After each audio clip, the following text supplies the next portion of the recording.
turabatwika mugezeho muza kwemera kandi twinjiye mutari kwemera muraturwanya n'ubundi turabasaza. Aba rero ndabona abakirisitu n'ubundi bahagwiye, bahaguruke dusenga Imana n'ubundi.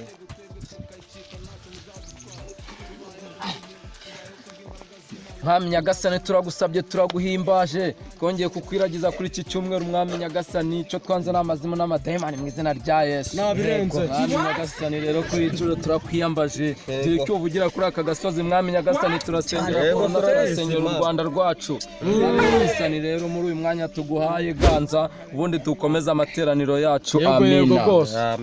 Korali rero mwe mudushireho akaririmbo, korali abatunganyijwe n'Uwiteka ni badushireho akaririmbo. Azabazana Yesu azabazana Yesu we azabazana Yesu azabazana abari kure bose Yesu azabazana abari kure bose Yesu azabazana. Tugeze mu mwanya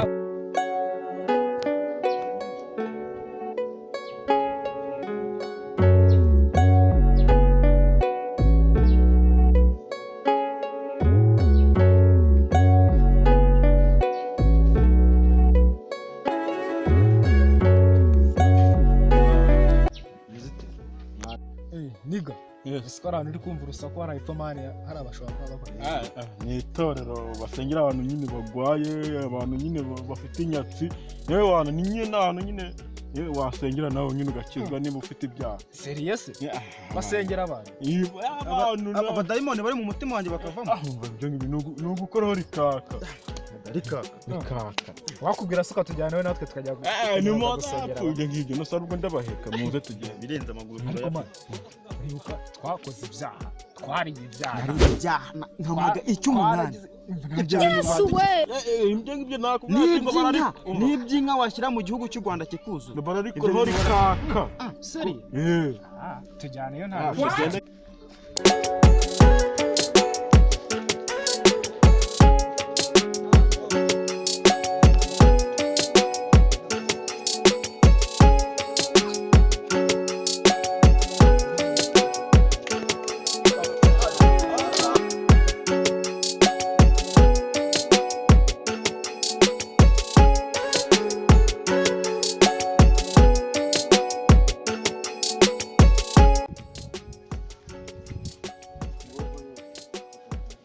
tugiye kwakira abashyitsi bashya badusuye muri iri dini ryacu.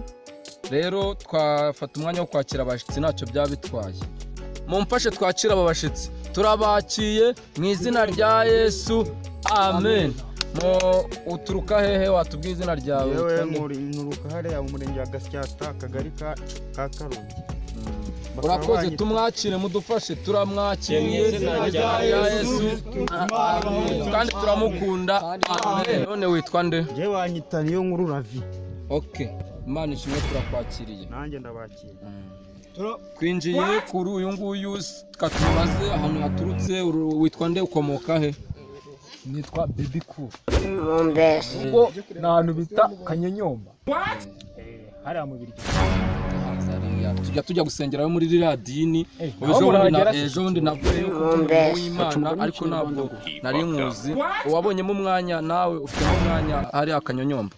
Murakoze cyane no kunyakira hano n'ahandi nafite umwanya. Murakoze cyane. Imana ishimwe turakwakiye mu izina rya Yesu. Amen. Tugeze kuri uyu mushitsi nawe mwene data wowe uva he ukomoka he witwa nde? Yemwe mu kabiri.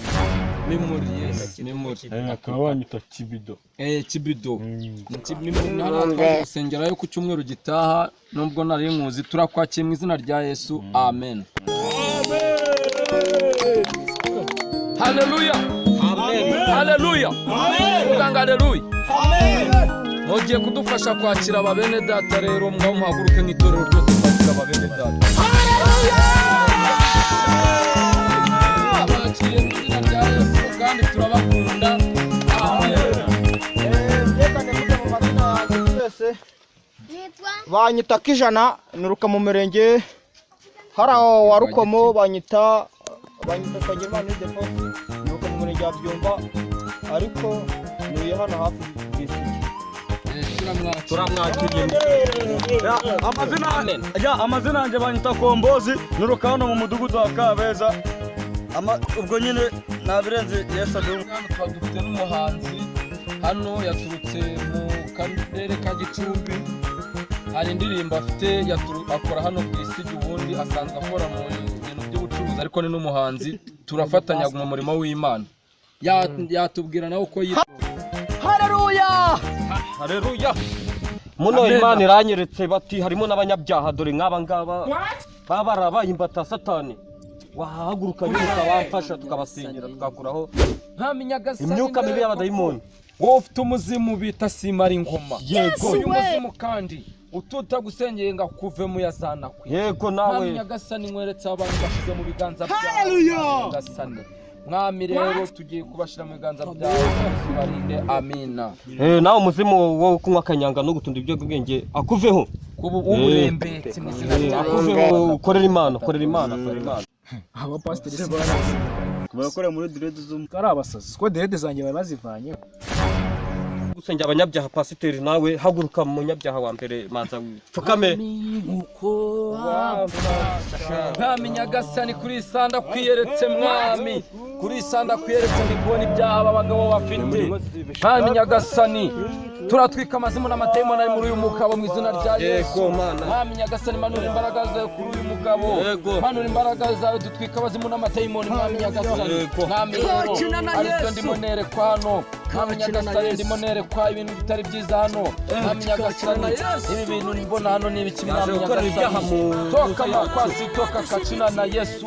Mwami Nyagasani rero reka tumusengere tumukumurikire mwami. Ukora ibitangaza mu imbaraga zawe mwami Nyagasani. Mwami Nyagasani ibi turabitokesheje mu izina rya Yesu. Mwami Nyagasani mumanura imbaraga zawe bisabye nk'uko ubikoze mu izina rya Yesu Kristo mwami wacu. Amen. Ubu ngubu tugeze mu cya 10 n'amaturo, hagurukuza n'agaseke n'ubundi aba badusuye bature nyine neve mu nzira.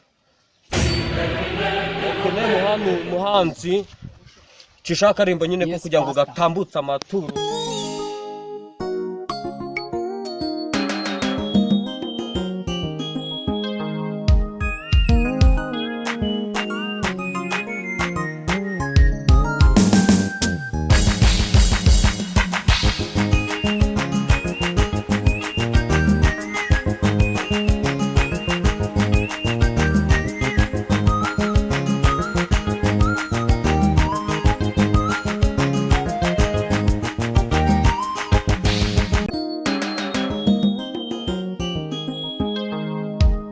Pasiteri nawe nyine sengera ya maturo tubonye hano nyine Mwami Nyagasani tukweretse aya maturo mwami Nyagasani nayo mwipinda bayazanye mwami Nyagasani yakumurikiye mwami kanya tujye gufata gatupa nk'abantu. Amen. Yego Yesu. Haleluya. Amen. Yego Yesu zavuye bigaragaza cyaka cyanyishe kandi. Haleluya. Haleluya.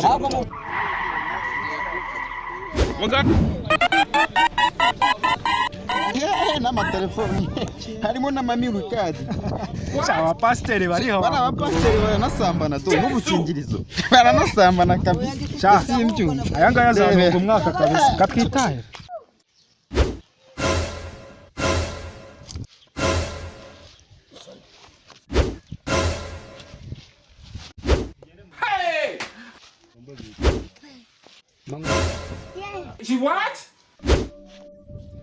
Pastor amaturo yacu sikari bya birara by'amadirede byayatwaye.